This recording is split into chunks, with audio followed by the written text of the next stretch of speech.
আন্তর্জাতিক শ্রমিক দিবস বৃথা যেতে দেব না।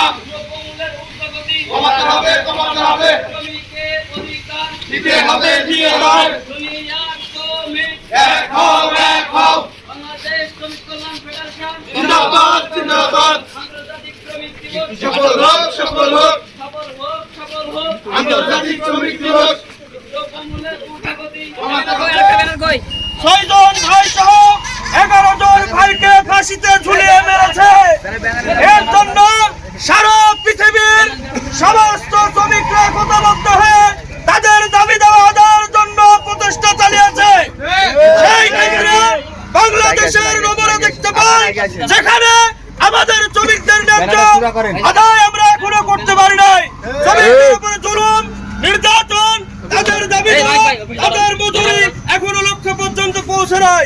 আল্লাহ রাব্বুল আলামিন ইন্নাদ-দীনা ইনদাল্লাহিল ইসলাম, ইসলাম একটি পরিপূর্ণ জীবন বিধান। সেই ক্ষেত্রে তার অংশ হিসেবে শ্রমজীবী মানুষের ইসলামী সমন্বিত আইন প্রতিষ্ঠার জন্য আল্লাহ রাসূল তার জীবনে কাজ করেছেন। এই লক্ষ্যে বাংলাদেশ শ্রমিক কল্যাণ ফেডারেশন আমাদের